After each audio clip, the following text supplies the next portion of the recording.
Hey guys, we are back with another episode of The Road to Glory. So we're on that new schedule. One came out Monday, now one's coming out Wednesday, and then we'll have another one out on Friday. And we are jam-packed in this episode, absolutely jam-packed. We've got a FUT draft coming up here, and we select our team. I select that 5 at the back. I was still on that 5 at the back kick a little bit. I have since come off it. Primarily because I've gotten better at defending. I was using that 5 at the back because I was trash at defending. I was diving in, and that's not to say I've totally figured it out, but I'm certainly better than I was. So I'm happy with the direction we're going, but we are using a 5 at the back for this draft, and we don't just have draft in this video. We've got 20 minutes of everything you can do in Ultimate Team, essentially. We've got some squad building challenges. We've got some draft, obviously. We've got online seasons. We also, this is important, qualified for the weekend league. I don't think I have that footage in here, but we do qualify for the weekend league. That was key. And once we get into the weekend league, if we get gold 3, at least this is how it was last year. I'm not confirmed on this, but if we do get gold 3 in the weekend league, we will be able to qualify for the next weekend league, which is really, really cool. And the blockbuster thing in this episode is squad battles rewards. That came out late Sunday night for me. I guess it's like Monday morning in the UK, like very early Monday morning, like midnight or whatever. So I'm really happy with squad building or squad battles rewards we got. We did end up getting gold 1, I believe. Excuse me, but we didn't play all the games, and to be honest, I didn't even try that hard. I am trash at offline play this year. I'm sure you guys are seeing it in career mode. It's not as good as it could be, and certainly not as good as it will be. We will improve. Don't worry. But for now, we're doing the best we can.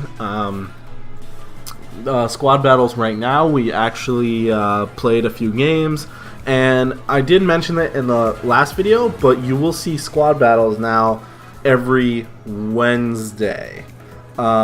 You'll see the results of all the games we play, and then you'll see the rewards at the end. And you will see the rewards in this video, not the results, just for this first week. So as you can see, we're running through the draft. We do get Maldini, a card I want to buy in this edition of FIFA. We do get Shevchenko up front as well. Maldini was amazing, so good. I felt like Cahill kind of let him down next to him. And I didn't think Koscielny was that good either, to be honest.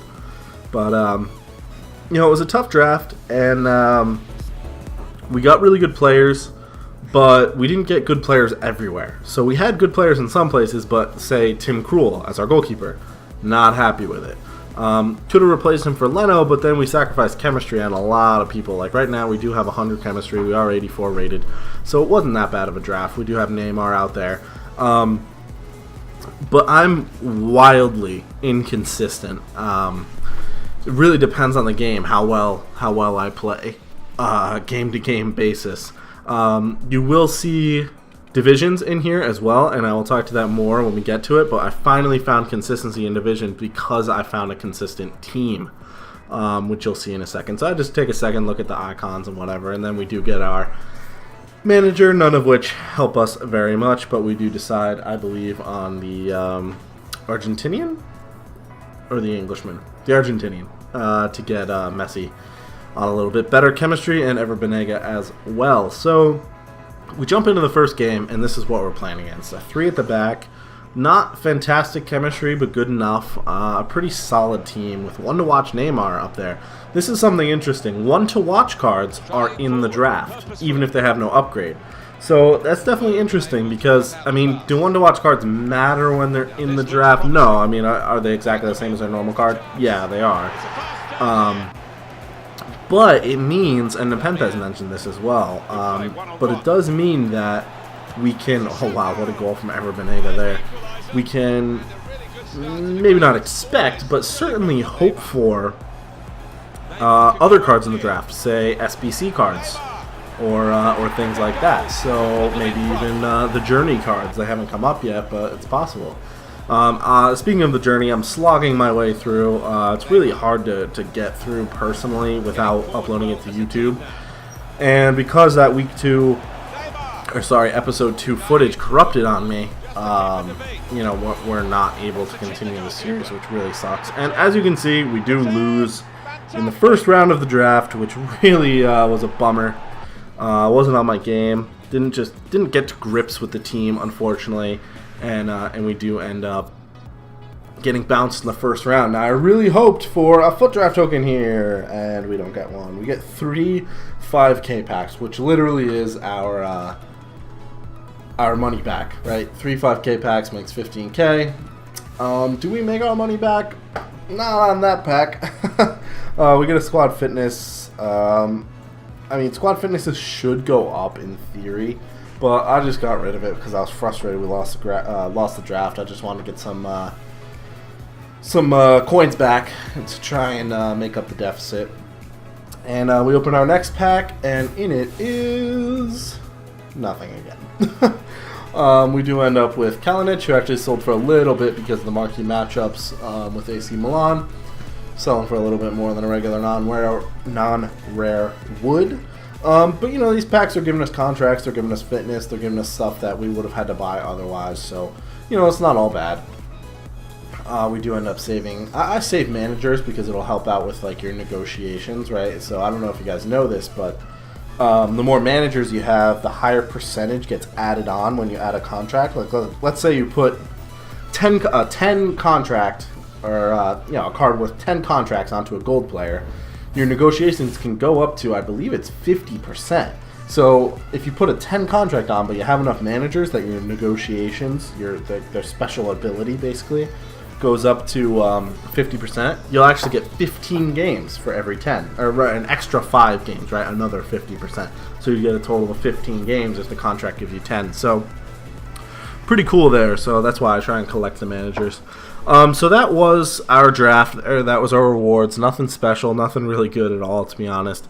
But right here we do have our first foray into Division 9. So you'll see a bunch of divisions highlights here. We are using the Bundesliga squad for now, and basically the whole reason I went Bundesliga excuse me, is because we packed that Charles Aranguiz, or Aranguez. I'm not exactly sure how to pronounce that. Again, you guys didn't see that because it was kind of on the account that I wasn't planning on using for this Road to Glory, but now we are using it. And how about that finish from Serge Gnabry? Absolutely beautiful in off the post. About as close as you can get to going in off the post. Like any further, and it would have went out off the post. But those round goal posts do help you out sometimes. What a terrible goal we concede there. I just let Aubameyang walk right in, which was really a bummer. But I really like Christian Pulisic. Look at this goal he scores right there. You know, puts it right into the top of the net. He broke free a lot. It's easy to turn the ball over. As you can see there, Mitchell Weiser just grabs the ball and hits Aranguiz, and Aranguiz, nice finish. Low-driven shots still work this year. That's something I want to talk about, and we do end up winning that game. Here we jump into game 2. Low-driven shots work. You saw me score one right there. The problem is, low-driven shots, because of the way that players move now, you can make changes in direction wow, look at that goal, that chip right there. That was really, really nice. You can kind of make changes mid-stride, mid-step, before you'd have to like finish your motion, and then you can make a move. Finish the animation, so to speak, right? Like the actual movement in the game before you could do anything. Now that's not so much true. Now you can kind of adjust midway, like if you're halfway through a step, you can shift your body left or right. Because of that, the shots are a lot quicker now. I think everything's just been kind of sped up a little bit as far as individual movements concerned, as far as shooting is concerned. So shooting with that double tap, excuse me, I don't know what about that cough today. Let me get a drink of water. Sorry about that. So as far as shooting goes, you hold, and there's another low driven. You hold the button down, and you got to be really careful to hit it again the second time for the low driven shot very quickly. Otherwise, you will sky it, and your period of time is much smaller than it was last year. So just an interesting point to note there. So we are 1-1 after 2 games. I was getting a little bit bored and / frustrated with the Bundesliga team. So what I do is I go buy an Eredivisie team. I saw that Jurgen Locadia card, that striker card, and you'll see it in a second. It is going for literally discard. It is literally 9.9 coins or 9.9k coins, whatever it is right now. It's literally discard price, and it is disgusting. It's such a good card. Like, you look at those stats. Those are stats you could find on an 86 rated card. I mean, look at that. 86 shooting, 83 pace, 80 dribbling, 81 physical, 80 passing. And his in-game stats to match. I mean, he's a disgusting card. It was so good. His beast rating on Foothead, I don't know if you guys are familiar with that. I mean, I'm sure you are, but so no one's really sure exactly how they calculate it. So his beast rating, I think, is 96.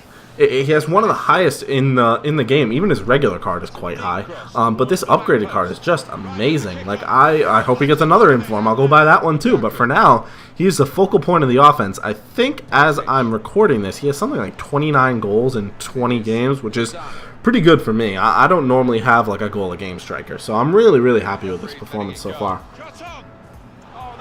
I mean, just look at that goal. From the top of the box, it doesn't even look like he's trying.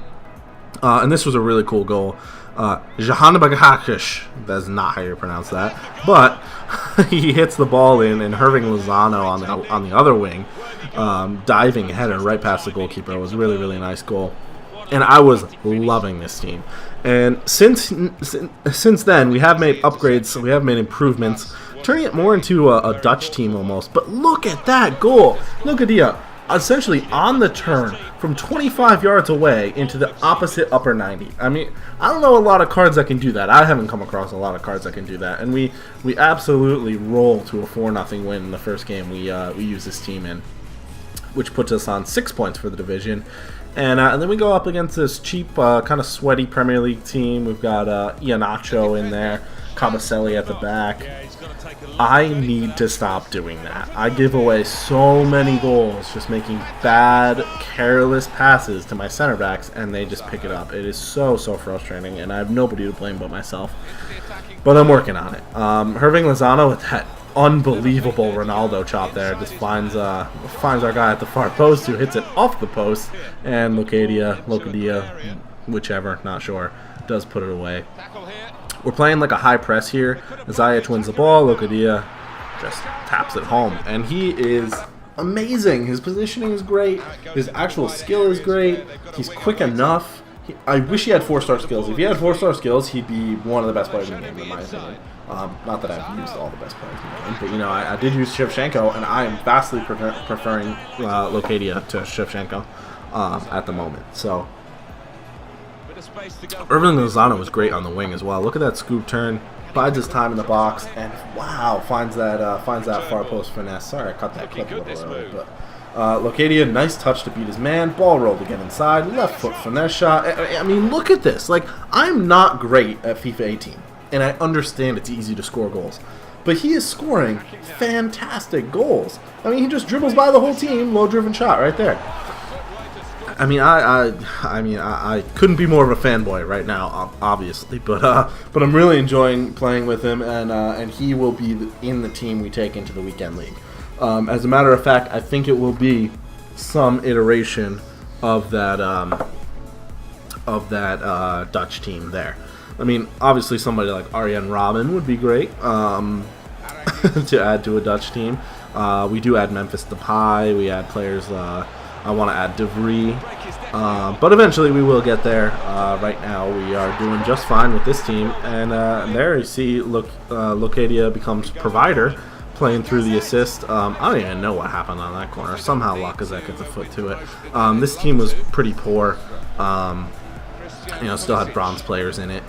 It is so easy to make coins in this FIFA that there's no reason you should go online with bronze players. It's so easy to make coins. I mean, they're literally gifting you coins if you just go to the web app. I've had a couple of days where you just get 2,500 coins just for logging into the web app. Like, you can't argue with that. So, excuse me. So, you know, if as long as you're playing the game, especially with the daily and weekly objectives, you're getting 800, 300, 1,600 coins an objective you complete. You get those bonuses from the catalog, which gives you $1,000 a pop. A game. I think I actually just ran out of my $1,000 bonuses, which kind of stinks, but that's all right. And it's just so easy to make coins. So and players are expensive still, but they're coming down. They're definitely coming down. I predict, as you guys watch this is Wednesday. I bet you they're on the upswing. As I record this is Monday. I think they're about as low as they'll go. I think Wednesday and Thursday they'll go up, especially this week because there's no weekend league rewards coming out on Thursday. I think they will go up because the weekend league will be coming out, and people are going to want quality players for the weekend league. That said, I think consumables will also go up. I think almost every player is going to go up on Thursday, and it will follow that regular weekly cycle where players go down on Wednesdays because team of the week comes out, people open packs, then they'll shoot back up. Then they'll go down again when FUT Champs rewards come out. Then they'll shoot back up because obviously supply and then demand. I mean, it's basic economics, and it is impossibly difficult to predict the FUT market accurately. But you can do a decent job at it. So again, if you've got players you're holding on to, I don't think you'll make more than if you sell them as soon as you're watching this video to maybe the next day. Wednesday or Thursday of this week, I think players will be essentially at their most expensive, at least most expensive average. We did do a couple SBCs, and we packed a Jordan Henderson. Jordan Henderson goes for, when I packed him, about 6,000 coins. I expect him to go up to more like 8,000 or 9,000 coins on the days in question. I'm not an expert trader in the least, but I do the best I can, and we are making some pretty good coins with division play and other things as far as we go. So that was us winning the title. 5 wins, 1 loss, and really happy with it. And I think on Friday you'll see Division 8, just us prepping and improving the team for FUT Champs over the weekend. If you have any preferences on how I show FUT Champs, in all likelihood, I'm not going to show, not going to show a lot of detail, just FYI. But we will revisit that on Friday and or Monday. So we got squad battles, we got our gold 1 rewards, we got those coins, we got this pack, and this is slightly sped up. That was that Henderson I was talking about. We do get him. I guess it was an SBC pack. I apologize. I bid there for 4.2, and there were other ones. Yeah, he was actually selling for about 6 or whatever. I think he will go up to that 9,000 coin range. We'll see. And then we will open the second pack. A nice pink kit there I throw up for sale. I think it did end up selling on, so that's pretty nice. I've also been doing bronze pack method off camera. If you guys don't know what that is, basically you open bronze packs. They're 400 coins. You sell 2 items in it. You've made your money back. Anything else is bonus. So that's really nice. So I've been doing that a little bit. If you guys want me to show that, I can absolutely show it. Just let me know. And we do get another board player. And I got so excited. Bayern Munich, German center back. Turns out just to be Sula. And we were trolled. But that'll about do it for this episode. And I will be back with the Road to Glory on Friday. I look forward to talking to you guys then. See you soon. Thanks. Bye.